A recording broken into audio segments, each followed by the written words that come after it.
Fallout's wastelands are filled to the brim with mutants, everything from 10-foot-tall killer lizards to giant ants and piles of spitting, biting meat.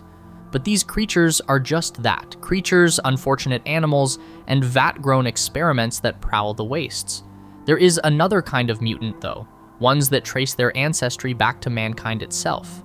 Some are just as monstrous as your average Mirelurk, but a few cling to their humanity despite their twisted flesh and minds. These are the once-human mutants of Fallout. The most obvious example of human mutation, super mutants are a staple in nearly every wasteland. Big, green, and mean, they're seen by most as brutish, cannibalistic raiders, especially by those who have suffered super mutant attacks. By looking a little closer, however, you might find that there's a lot more to these misunderstood giants than meets the eye. Exposed to large amounts of the forced evolutionary virus, or FEV, super mutants share some common characteristics no matter the exact source of their exposure.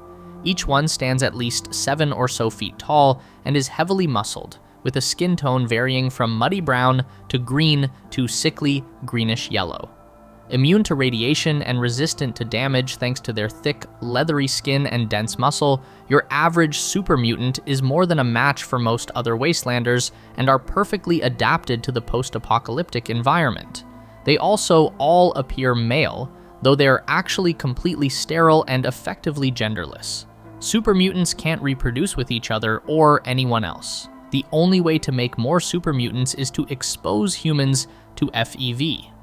That's where the common features end, though, as different populations of mutants can have very different experiences in the wasteland. The most obvious division between strains is if they were created on the east or the west coast. The original mutants were created on the west coast by the Master in a bid to create a new society that would inherit the Earth, known as the Unity. Most of these mutants were fairly stupid, but were loyal servants to the Master and could still hold a conversation. Alongside these foot soldiers, there were also smarter, more human-like mutants whose intelligence was unchanged or even enhanced by their mutation. The Lieutenant and Marcus are good examples. When the Unity collapsed, these mutants became just another class of wastelander. Some founding towns, others turning to raiding, and still more melting into the many societies of the West Coast. These muties are more like humans than most give them credit for, just a little bigger. East Coast super mutants, on the other hand, have earned their reputation as brutal monsters. They were created in a few scattered labs, including Vault 87, the Huntersville West Tech facility, and even the Commonwealth Institute, spreading across their respective regions. These mutants are violent, almost feral, and are obsessed with killing and cannibalizing anything they can get their hands on. Bags of hanging meat and organs decorate their scrap metal fortresses, and their inhabitants attack anyone who approaches on sight. Any possible interaction with these super mutants usually consists of a few crude insults followed by a close encounter with a super sledge. Though there are some mutants who aren't immediately hostile, like Fox or Strong, they're the exception that proves the rule. Finally, these super mutants continue to grow as they age, with the oldest among them becoming near mindless behemoths that roam the less traveled corners of the wasteland and are some of the deadliest foes you could encounter. One of the most disgusting and depressing mutants of the wasteland, Centaurs are the result of people who failed to transform into super mutants or who were somehow contaminated when dipped. They can come in all sorts of twisted shapes, but are always reduced to cancer-like blobs of crawling, wriggling flesh. It's a terrible fate for anyone to suffer, and the only ones that can stand the sight of them are super mutants, who keep them as a twisted sort of pet. They do seem to have an animal-level intelligence. At least, that's what everyone hopes. Knowing that these horrifying creatures were once human, the kindest thing that can be done for Centaurs is to put them out of their misery, which is thankfully fairly easy, as they aren't nearly as dangerous as their fully formed brothers. The most common type of mutant by far, Ghouls are the disgusting poster children of the wasteland's more twisted humans. They look like rotting corpses, but will ironically outlast any healthy human. Though their skin hangs off them in tatters and their faces are a patchwork of exposed muscle and bone, Ghouls are blessed, or some would say cursed, with immortality. Their bodies are locked in a sort of decaying stasis, unable to die, while also not truly alive. Ghouls are the result of intense and continuous radiation exposure.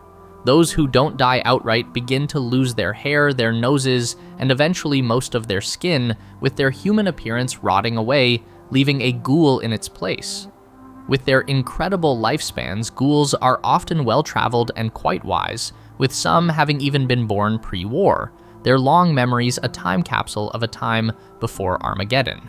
Rejected by the rest of humanity, many ghouls live apart from normal humans, forming their own communities like Necropolis, Gecko, or Underworld. Though there are also plenty that live among the Smoothskins, their knowledge and experience making them valuable additions to any community. The reports of what ghouls need to survive is spotty at best. Some still need food and water, though are able to make do with irradiated meat and filthy pond water if required. Others seem to draw energy from radiation itself, being able to go years with nothing but a green glow to fill their bellies. Sometimes ghouls start to lose their minds, slowly becoming violent shells of their former selves. It's unknown why some ghouls go feral, but it seems to become more likely the older they are and the more time they spend in intense radiation. Isolation and loneliness is another factor, with only a stinking metro tunnel and the click of a Geiger counter to keep them company. It's no wonder they go insane. It's one of the reasons why they're often found in the dark, damp places below the Wasteland, the tunnels, caves, and sewers. These feral ghouls are even more twisted and inhuman than they were before going mad and can't be reasoned with. You can pity them for what they once were, but once a ghoul goes feral, there's no coming back. Like Centaurs, a 10mm between the eyes is the best you can do for them. If feral ghouls were already a miserable state for someone to end up in, Trogs are somehow even worse. These mutants are unique to post-war Pittsburgh, now known as the Pit. The industrial pollution released by the Pit's steel mills have mingled with the radiation left by the bombs to create a uniquely terrible condition known as troglodyte degeneration contagion. For most people, the symptoms are relatively minor, with cuts, sores, and rashes breaking out all over their bodies. For others, they go totally insane, retreating deep into the ruins of the city for unknown reasons. For around 20%, however, the disease progresses further. They grow hunched and twisted, dropping down onto all fours, their skin melting like candle wax. They retreat from all light and thrive in the darkest corners of the cursed city, preying on those who resisted the contagion. These Trogs are strong, fast, and relentless, only kept from overrunning the mills by blinding spotlights. Should they ever fail, these once human monstrosities wouldn't hesitate to devour their own best friend. If you see one from a distance, the swamp folk of Point Lookout might be mistaken for a deformed human, but are the result of lingering radiation and 200 years of inbreeding. True to their name, they almost never leave the deep swamp, protecting their territory with crude totems of bone and skulls while ruthlessly hunting anyone who wanders into their stomping grounds. There's a broad selection of mutations these rowdy rednecks sport, from mashed, sunken skulls and bulging potbellies to sagging, bubbling faces and grossly swollen, lumpy arms. Despite these mutations, they are intelligent enough to dress themselves, use firearms, and speak a mangled form of English, though they mostly use it to let their victims know that we're gonna be eaten good tonight. They are inhumanly tough and freakishly strong, even surpassing super mutants in their hardiness, with the largest among them able to tear a normal human limb from limb. One can't mention the swamp folk without mentioning the religion that dominates their lives, a cult in service of a dark eldritch god that holds dominion over the swamps of Point Lookout. Indeed, you might wonder how much of their mutation is simple radiation and cousin marriages, and how much could be chalked up to something far darker. The blood-red cloud that surrounds the city-sized resort and casino of the Sierra Madre isn't only a quirk of the weather. It's also created the only living things in the place, the ghost people. When pre-war workers at the Madre were exposed to a mysterious red chemical leaking through the vents, they were provided with special hazmat suits to protect them from the cloud. When the bombs dropped and radiation drowned the casino and surrounding villas, they tried to escape it with their own suits. Unfortunately, the combination of radiation and the chemical cloud rusted them shut with the people still inside, where they were slowly exposed to leaking toxic materials and rads. Now, there's nothing left of them. There's only the ghost people. Patrolling the grounds in silence, they attack any who trespass on their blood-stained land, using improvised weapons, traps, and ambushes to kill or cripple their prey, dragging the victims off to an unknown fate. If you manage to get lucky and bring one down, they rise again only a few seconds later, thrashing, jerking, and screeching, ready for revenge. Your only hope of beating them for good is tearing them to pieces or burning them to a crisp. And even then, when it comes to the ghost people, if you can see one, there are bound to be more, just out of sight in the swirling red. Vault 22's own brand of mutants aren't made from humans alone, but an unnatural bond between us and fungus. 22's original goal was to develop farming solutions for the post-war world. One of their experiments involved a fungus that would kill pests, before taking over their bodies and spreading its spores, infecting whole populations of vermin. Predictably, this fungus escaped containment and began infecting the human residents of the vault, warping their bodies and minds before assuming direct control. As soon as one was loose in the ventilation systems, the rest had no chance, abandoning the facility and fleeing into the wasteland. The carriers themselves are masters of disguise, blending into the lush plant life that has sprung up all through Vault 22, laying in wait before leaping out, tearing at any living thing with hardened woody limbs.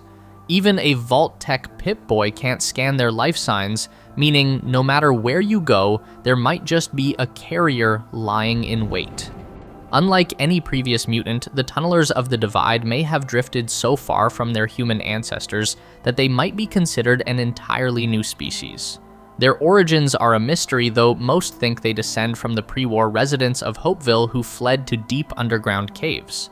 Far from the comfort of vaults, these were dank, wet holes, and this unforgiving environment, combined with radiation, transformed them into something that could thrive underground.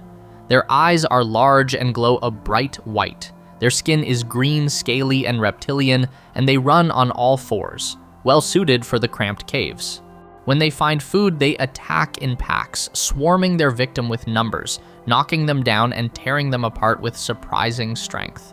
Even Deathclaws know to steer clear of their tunnels, as packs of these mutants are more than a match for the Wasteland's apex predator. Their only weakness is bright light, so if you plan on going hunting for tunnelers, bring your strongest flashlight, a pack of flashbangs, or a flare gun. It might just save your life. Across the country, a different group of humans adapted to an underground existence in an entirely different way. In Appalachia's ash heap, the mutants known as mole miners are the most common, descendants of pre-war mine workers who still occupy the tunnels below the polluted surface. Hunched but still upright, the mole miners have become thick-boned and dwarf-like in their build. They dress in filthy rags, hiding their lumpy, deformed faces behind heavy air filters. Unlike the tunnelers, they seem to have retained their basic humanity, being able to use heavy guns and melee weapons in defense of their mine homes. They call out positions and give orders in battle, though no one can understand their muffled voices other than their fellow miners. It would appear that they simply want to be left alone, and given that their idea of home defense is shooting a rocket launcher at anyone who steps within 100 feet of their settlements, it's probably best if you steer clear, as they are armed and extremely dangerous. There are, however, reports of friendly mole miners, such as Purveyor Murmur, who are willing to trade with the outside world. Maybe someday more of them will follow her example, and the Wasteland can grow to accept these strange, stunted survivors. Though there might be some hope for peaceful contact between the mole miners and humans, Scorched humans will never stop, will never surrender, and will fight their uninfected victims to the bitter end. Victims of the Scorched Plague of Appalachia, these mutants are controlled by the Scorch Beasts that first unleashed the disease in a sort of hive mind, acting as shuffling foot soldiers to spread the sickness. The illness is horrifying indeed, with intense burning wounds opening all over the body before green ultracite crystals force their way through the skin as the victims finally lose their minds. Though zombie-like, these scorched humans can still make use of the weapons and armor they had before their infection, turning them against anyone not part of the hive mind. They'll only stop when the infection reaches its final stages, transforming them into unliving ash statues that crumble away at the slightest touch. The Wendigos of Appalachia may be the most mysterious mutant of all. Tall, painfully thin, and covered in wrinkled gray skin, the skull-like heads of the Wendigo have no eyes, with the creatures relying on their excellent sense of smell to find their preferred prey: humans. This diet is not about hunger. Not really. You will never find a Wendigo eating a deer or hunting down a giant radtoad for dinner. This is because every Wendigo in Appalachia was once a normal human who fell to cannibalism, devouring their fellow man out of desperation or desire. As cannibalism can be found all over the Wasteland, it's unknown why only some turn into these disturbing mutants, leading some to suspect it could be an environmental or even spiritual cause. Regardless of where they came from, they are exceptionally deadly, hiding out of sight in the trees or underbrush, just waiting to leap out with a bone-chilling howl at their next meal, you. And there you have it, every once-human mutant in Fallout. Some are deadly, others almost pathetic, and a few are practically a whole new species, all gunning for control of the same wasteland. So for all humans still out there, keep your ghoul and super mutant friends close, because there's a bunch of mutants that are a whole lot worse out there, and they're hungry.